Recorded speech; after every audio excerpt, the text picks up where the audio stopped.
Du willst mit deinem eigenen Wohnmobil durch China fahren, hast aber keine Ahnung, was auf dich zukommt, was du vorbereiten solltest oder auch was dich das Ganze kostet, dann bleib jetzt dran.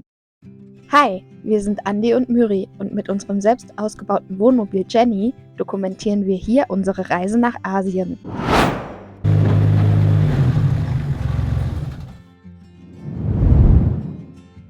Wir sind innerhalb von 28 Tagen ca. 5000 Kilometer quer durch China gefahren. Dieser Bericht stammt aus dem Jahr 2024 und wir sind uns darüber bewusst, dass sich Gesetze, Importbestimmungen und Visaregelungen fortlaufend ändern können. Deswegen seid euch bitte auch darüber bewusst. Dennoch wollen wir hier Informationen einordnen. Wir möchten euch erzählen, wie viel uns das Ganze gekostet hat und worauf ihr euch in der Vorbereitung einstellen könnt. Auf diesem Kanal teilen wir üblicherweise nur Vlogs. Dieses Video ist aber das erste Video, wo wir nur reine Reiseinformationen weitergeben. Im Vorfeld findest du hier eine kurze Übersicht über den Aufbau des Videos. Sollten dich nur einzelne Punkte interessieren, kannst du gerne die Kapitelfunktion in der Beschreibung nutzen und zu diesem Thema springen, welches dich interessiert. Und los geht's. Was brauchst du also, um mit deinem eigenen Fahrzeug durch China reisen zu dürfen? Zum einen wäre da eine Person, die dich begleitet, ein sogenannter Guide. Zum anderen brauchst du aber auch einen chinesischen Führerschein. Außerdem braucht das Fahrzeug ein chinesisches Nummernschild. Und du brauchst Hilfe beim Grenzübertritt, also jemanden, der wertvolles Insiderwissen hat. Und dieser ganze Transit ist auch sehr teuer, deswegen bietet es sich an, wenn man mit anderen Reisenden eine Gruppe bildet, um die Kosten aufzuteilen. Also optimalerweise eine Reisegruppe. Wir haben damals angefangen, uns erst einmal einen Marktüberblick über die verschiedenen Reiseagenturen zu verschaffen, die dir anbieten, dich durchs Land zu begleiten. Die Agentur hilft einem im Vorfeld, besonders bei der Beschaffung des Visums, des chinesischen Führerscheins und des Nummernschildes. Dabei fließt wirklich eine Menge Papierarbeit in die Beschaffung dieser Dokumente. Und die Agentur kennt sich praktischerweise gut aus mit den Bestimmungen rund um PKWs, LKWs und Wohnmobilen. Und glaubt uns, die sind komplett anders als in Europa. Auch hilft die Agentur bei anderen Problemen jeglicher Art im Vorfeld und man hat in der Regel einen guten Kommunikationsdraht zu der Agentur. Irgendwie muss sich dieser teure Preis rechtfertigen. Aber wie haben wir unsere Agentur eigentlich gefunden? Im Vorfeld hat Andi sehr viel recherchiert, natürlich über die Internetsuche. Viele Informationen hat Andi auch aus Facebook-Gruppen herausgesucht. Hier war übrigens eine Agentur immer wieder sehr präsent. Und über diese Facebook-Gruppen haben wir dann letztendlich auch Menschen kennengelernt, die auch durch China reisen wollen. Und hier hat sich dann irgendwann eine WhatsApp-Gruppe herauskristallisiert. Entschieden haben wir uns dann für die Agentur, die mit Abstand am günstigsten war. Und das lag eben auch daran, dass für diese Agentur zum selben Reisedatum sich schon viele andere gefunden hatten, die mit uns zusammen eine Gruppe bilden wollten. Und somit konnte der Preis noch weiter gedrückt werden. Außerdem hat diese Agentur angeboten, Tiere ins Land zu führen und auch mit dem Papierkram bezüglich Tiereinfuhr zu helfen, was zwar für uns nicht wichtig war, aber für viele Mitreisende in der Gruppe. Dann wurde eine WhatsApp-Gruppe gegründet, in der wir Fragen stellen konnten und im Laufe mehrerer Monate haben dann wir und viele andere aus der Gruppe gute Fragen gestellt, sodass wir alle an Sicherheit gewonnen haben, dass wir diese Durchfahrt machen können. Kommen wir nun zu dem Punkt Visum. Erst einmal allgemeine Informationen. Seit Anfang 2024 hat China seine Türen für einige europäische und auch asiatische Gäste geöffnet. So dürfen wir Deutschen wie auch Bürger aus Frankreich, Italien, den Niederlanden, Spanien, Malaysia, der Schweiz, Irland, Ungarn, Österreich, Belgien und Luxemburg für 15 Tage visafrei ins Land einreisen. Das gilt vorerst nur bis Ende 2025 und scheint eine Art Testlauf zu sein für China, um zu schauen, wie diese zukünftig mit Touristen umgehen möchten. Also hier einmal Obacht, sowas kann sich eben auch gesetzmäßig ändern. Für unsere Durchfahrt durch China von der Mongolei nach Laos wollten wir 5000 Kilometer zurücklegen und das wäre zwar in 15 Tagen möglich, aber sehr, sehr stressig. Daher haben wir uns für ein Visum entschieden, um mit der Gruppe zusammen 28 Tage im Land zu bleiben. Der Prozess ist dann wie folgt. Man ist erst in Kontakt mit der Agentur, erhält von ihnen Dokumente. Mit diesen Dokumenten kann man dann einen Online-Antrag ausfüllen, um dann zum Konsulat zu gehen und das Visum letztendlich zu beantragen. Online benötigt man dann auch spezielle Passbilder, die muss man auch hochladen. Die müssen pixelgenaue Bestimmungen erfüllen. Man kann diese Bilder aber auch selbst machen mit so einer Digitalkamera, das haben wir hinbekommen. Dann muss man so eine Art Lebenslauf abgeben mit Arbeitgebern und Adressen von Eltern und dergleichen, Jobtitel, Personaldaten und am Ende erhält man eine Nummer, mit der man dann zum Konsulat gehen kann. Die Beantragung in Tbilisi in Georgien hat uns etwa 35 € pro Person gekostet und hat eine Woche gedauert, bis wir es dann in der Hand gehalten haben. Also was brauchst du dann letztendlich im Konsulat, um dein Visum zu beantragen? Wir haben hier eine kleine Checkliste und blenden alles auch nochmal oben ein. Du brauchst zum einen die Antragsnummer und den Online-Antrag, den du vorher ausgefüllt hast, als Kopie ausgedruckt. Dann brauchst du deinen Reisepass und wichtig, eine Kopie deines Reisepasses. Optional kann es sein, dass die Konsulate von dir auch noch Versicherungsdokumente in Kopie haben möchten, Reiseversicherungsdokumente. Das ist nicht immer der Fall, aber hab sie einfach mal dabei. Und dann brauchst du eben noch die Dokumente deiner Reiseagentur. In unserem Fall waren das sehr viele. Jetzt nochmal zu den Visumsarten. Das gängige Visum für China ist ein Touristenvisum. Das gibt es in Single Entry und Double Entry Ausfertigung. Das Single Entry Visum ist ab Beantragung noch 3 Monate gültig. Dann muss die Einreise stattgefunden haben. Beim Double Entry Visum sind es 6 Monate. Je nachdem, wann und wo man es beantragen möchte, bietet es sich eben dann doch an, auf das Double Entry Visum zu gehen, wie in unserem Fall. Wir haben unser Visum in Georgien, in Tbilisi, beantragt und wir wussten, dass wir es nicht innerhalb von 3 Monaten bis zur chinesischen Grenze schaffen werden. Daher haben wir dort ein Double Entry Visum beantragt. Preislich sind die, glaube ich, nicht so verschieden und es lohnt sich aufgrund der höheren Flexibilität in der Regel mehr, das Double Entry Visum zu nehmen. Sollte man aus irgendwelchen Gründen kein Visum bekommen, aber dennoch einen langen Transit durch China machen wollen, gibt es auch die Möglichkeit, in Absprache mit der Reiseagentur, ungefähr bei der Hälfte der Reise oder wo es sich eben anbietet, das Land einmal per Flugzeug kurz zu verlassen und am nächsten Tag zurückzukehren, um weitere 15 Tage visumsfrei zu bekommen. Das hat auch jemand in unserer Gruppe gemacht. Es ist jedoch teurer und stressiger, aber es kann funktionieren. Hierbei muss man aber sagen, das funktioniert eben nur für die vorhin angesprochenen Länder, die visumsfrei sind.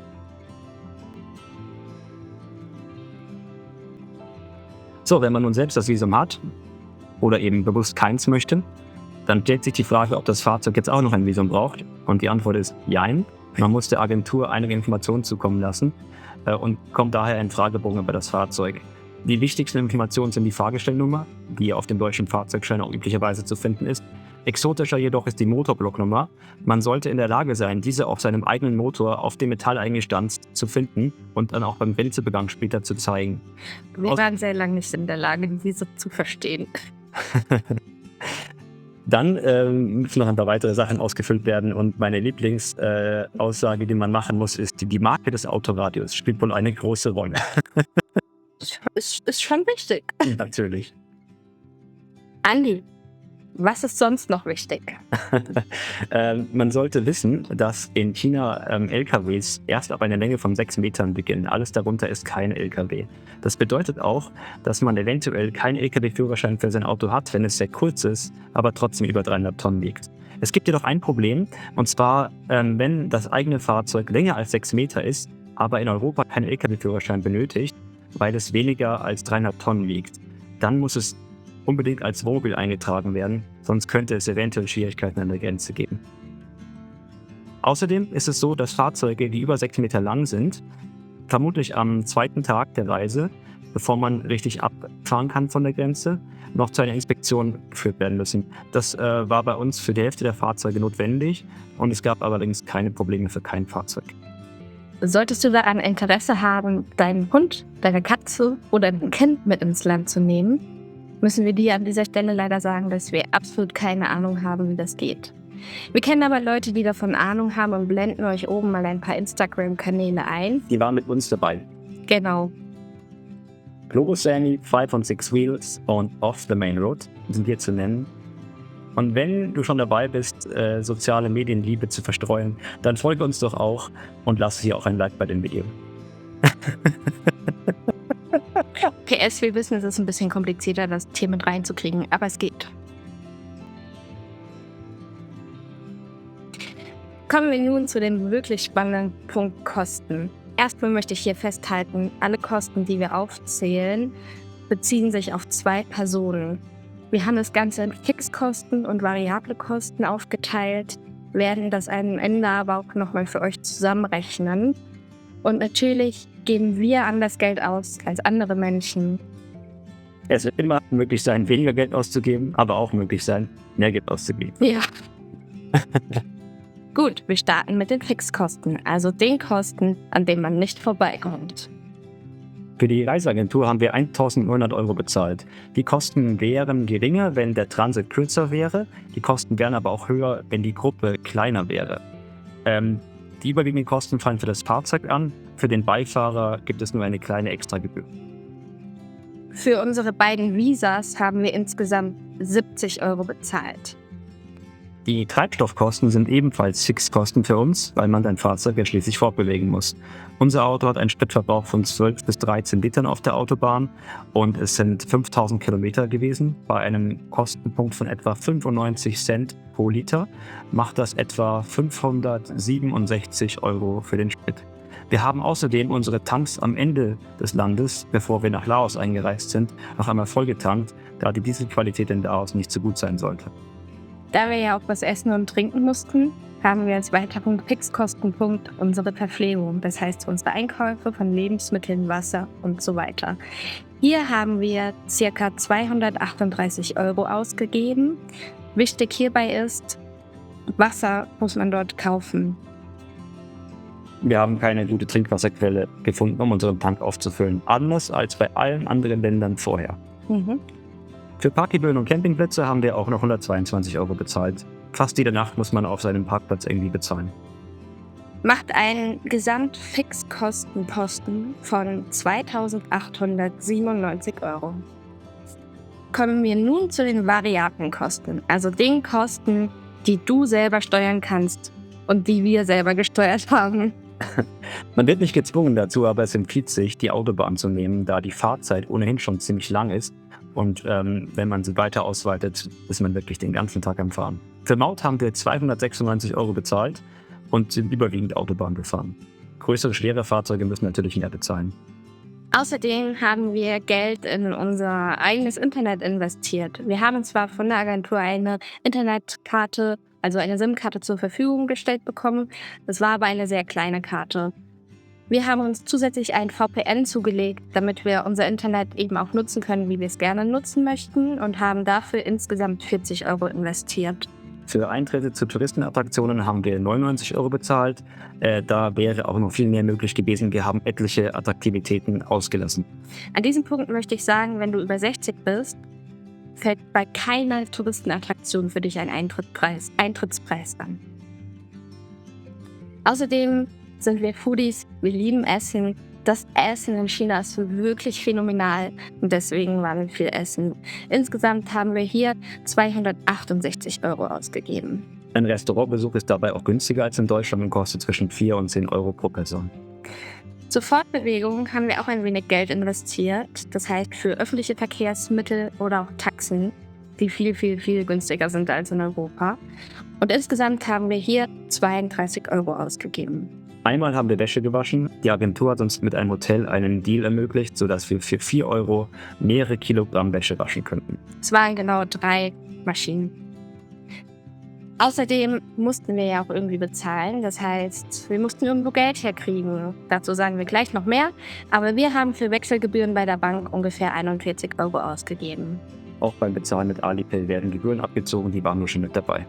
Außerdem kommt noch ein sehr großer Punkt, und zwar das Thema Shopping. Wir haben es ermöglicht bekommen, über eine Online-Plattform namens Taobao Online-Bestellungen zu machen, und dort habe ich auch neues Computer-Equipment gekauft und eine kleine Klimaanlage. In diesem Kostenpunkt befindet sich auch Kaffee trinken, Tee trinken, eine Massage und ein Friseurbesuch. Und somit beläuft sich dieser große Punkt auf 517 € Luxusausgaben, die man auch weglassen könnte. Dann ist noch etwas angefallen, was nicht erwartet war.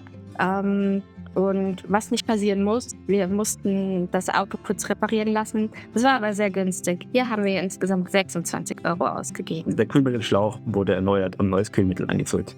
Ganz schön günstig. Ja, und deswegen belaufen sich unsere variablen Kosten auf 1.323 €. Die Gesamtkosten in China waren somit für einen Monat, also 28 Tage, 4.220 €. Das entspricht 2.110 € pro Person. Diese Aussage ist natürlich mit Vorsicht zu genießen, denn das sind unsere Ausgaben. Wir wissen eben nicht, welche Preise verschiedene Agenturen für sich einfordern. Wir können eben nur über diese sprechen, mit denen wir gefahren sind. Und jeder gibt natürlich auch individuell sein Geld aus. Das ist nur ein ganz grober Richtwert für dich, wenn du diese Reise planst, damit du weißt, was grob auf dich zukommt.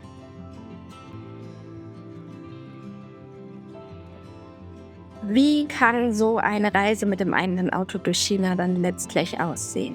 Wir sprechen hier von unserem Fall.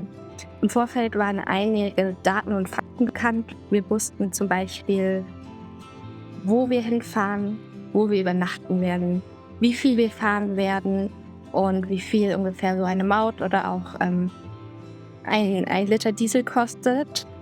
Und wir wussten, dass wir von der Agentur mit einer inkludierten SIM-Karte und einem anfänglichen VPN ausgestattet werden. Auch wenn wir das Gefühl hatten, dass wir die Agentur daran erinnern mussten, dass das mal versprochen wurde. Haben wir aber dann doch erhalten. Und wir wussten eben als Gruppe, wann wir den Grenzübertritt machen und wo wir den machen. Das Besondere an dem Grenzübertritt war hier aber, wir konnten diesen wirklich nur in der Gruppe machen. Klingt jetzt erstmal sinnvoll, aber das, was man eigentlich dazu sagen muss, ist, dass all unsere 10 Fahrzeuge, mit denen wir zusammen unterwegs waren, auf einem temporären Importdokument standen. Und deshalb war es so wichtig, dass wir in der Gruppe die Grenze überschreiten. Wir haben uns dann auch komplett verrückt gemacht wegen den Bestimmungen zur Einfuhr. Denn kurz vorher haben wir erst erfahren, dass bestimmtes Essen wie Gemüse, Milchprodukte, Fleisch, Karten der Welt, wo eine gewisse Insel vor dem chinesischen Festland ausgezeichnet ist, sowie Drohnen nicht eingeführt werden dürfen. Und dann hat sich diese ganze Angst aber in Luft aufgelöst, weil die Kontrolle der Fahrzeuge war so einfach und oberflächlich, dass es gar nicht darauf ankam. Wir sind übrigens an der Grenze Ehrenhut vom Norden aus der Mongolei eingereist. Jede Grenze kann natürlich komplett verschieden sein, deswegen kann das eventuell auch für euch gar nicht richtig zutreffen, wenn ihr eine andere Grenze nehmt. Genau, das ist nur unsere Erfahrung.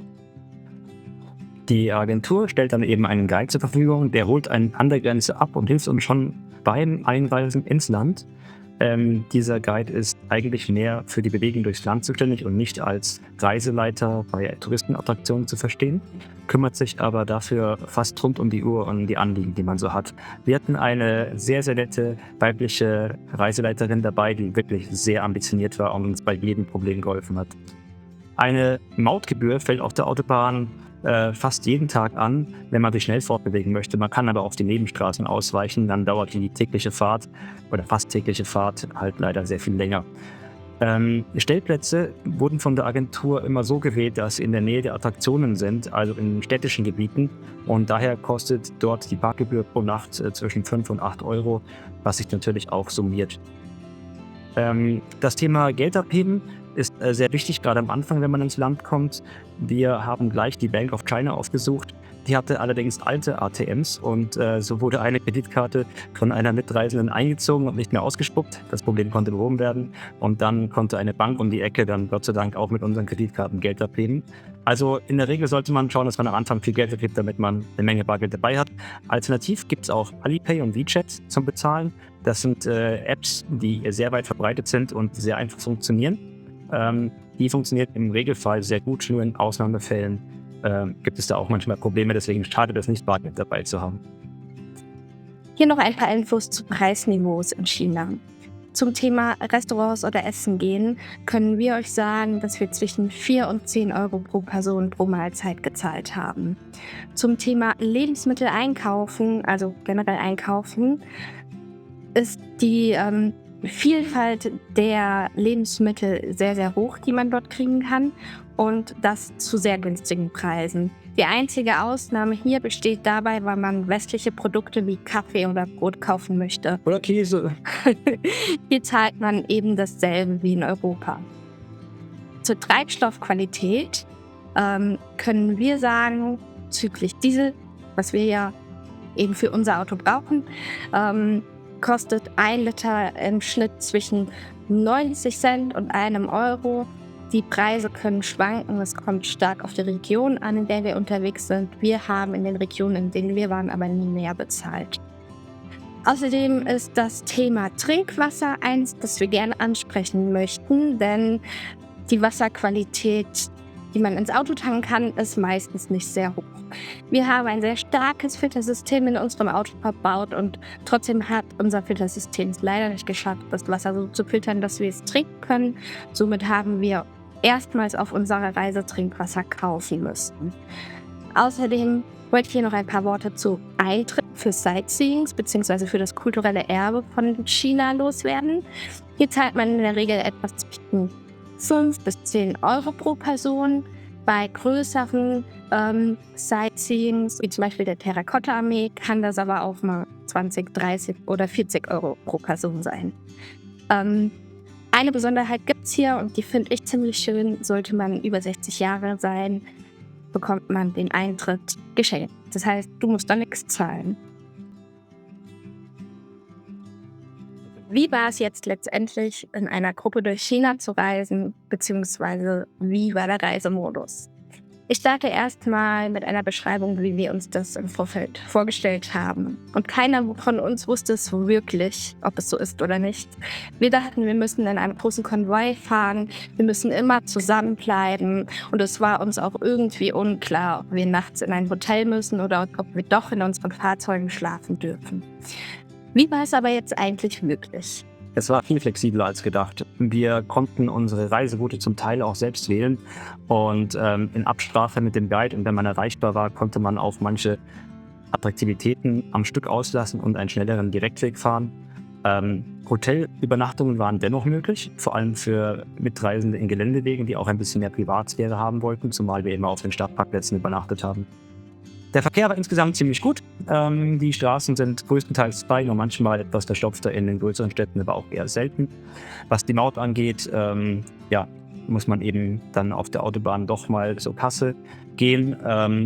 Dabei gibt es verschiedene Kategorien von Mautklassen. Pkw- und Lkw-Kategorie sind hier zu nennen. Und wenn man ein Auto fährt, das an der Grenze zwischen den beiden Kategorien ist, muss man manchmal ein bisschen verhandeln, um nicht zu viel zu bezahlen. Aber es ist nicht so, als ob die Chinesen einen abziehen wollten oder so. Das Gefühl hatten wir niemals. Das sind sehr, sehr aufwendige Autobahnen, die quasi größtenteils in der Luft zwischen den Bergen gebaut werden, mit sehr vielen Tunneln. Das können wir absolut verstehen. Für die Navigation benutzt man eine App namens A-Maps. Mein absoluter Favorite. Ja, es ist wirklich eine absolut fortschrittliche Navigations-App in unseren Augen. Und man muss lediglich am Anfang des Tages auf einen Link klicken, der öffnet dann das Ziel, zu dem man fahren sollte, und dann startet man die Navigation und fährt zum Zielort. Sehr einfach. Um sein Handy und Internet so zu nutzen, wie man es in Europa gewohnt ist, mit vielen Apps aus der Firma Meta, muss man ein VPN benutzen. Da wird ein kostenloses von der Agentur angeboten, das ist aber nicht so gut. Daher haben wir in überwiegender Mehrheit dann beschlossen, Geld auszugeben für eine App namens Let's VPN. Die hat eine sehr stabile Verbindung hergestellt, sodass man alle sozialen Medienplattformen weiter benutzen konnte. Es gab im Raum Beijing 2 Polizeikontrollen. Bei Mitreisenden wurde das Fahrzeug durchsucht. Bei uns gab es nur einen Papiercheck. Das war absolut in Ordnung und human. So etwas kennen wir von anderen Ländern in viel größerem Umfang. Finden wir also total normal. Zum Abschluss noch ein Fazit. Würden wir eine Fahrt mit einem eigenen Wohnmobil durch China nochmal so machen?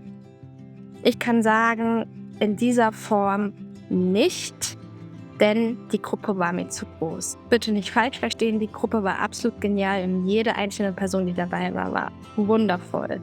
Ich freue mich, dass ich so tolle Menschen kennenlernen durfte. Aber für mich war die Gruppe einfach zu groß und das kann sehr schnell anstrengend werden. Ich würde auch eine andere Agentur in der Zukunft wählen, nicht weil die Agentur jetzt unfassbar schlecht war, das war sie nicht. Für ein erstes Mal durch China können wir sie auf jeden Fall weiterempfehlen. Aber ich würde eine Agentur wählen, die mehr auf meine Bedürfnisse eingeht. Zum Beispiel, dass man mal in der Natur steht, anstatt in großen Städten. Ansonsten, der Guide, der uns durchs Land begleitet hat, war der absolute Wahnsinn. Die war einfach nur toll. Genau. Und ja, wie hat dir China gefallen, Andi? China ist wirklich ein ganz, ganz großer Kontrast zu allen Ländern davor gewesen und wirklich einzigartig auf unserer Reise. Die Kultur, die Menschendichte, die Art und Weise, wie die Städte aufgebaut sind, allein die Supermärkte und dann noch die ganzen kulturellen Highlights machen das zu einem absoluten Reisetipp. Wir können es uneingeschränkt empfehlen. China ist wundervoll. Auch wenn ihr das nicht mit eurem Fahrzeug machen wollt, fliegt doch einfach für 14, 15 Visafreitage hin und schaut es euch an. Absolut, ja. In den nächsten Wochen veröffentlichen wir Stück für Stück unsere Vlogs zu unserer China-Durchfahrt. Also wenn ihr im Detail wissen wollt, wie es uns ergangen ist, wie unsere Erfahrungen waren, was wir so gesehen haben, dann schaut rein. Da wir in diesem Video nur Zahlen, Daten und Fakten zusammengetragen haben, war dieses Video auch ein bisschen mehr Arbeit als sonst. Also lasst uns gerne einen Daumen nach oben da, falls dir das Video weitergeholfen hat oder eben auch, wenn es dir gefällt. Solltest du Fragen haben oder andere Informationen, die du mit uns teilen möchtest, schreib es doch gerne in die Kommentare. Und ansonsten kannst du uns gerne auch abonnieren. Das war's jetzt erstmal und wir sagen Tschüss.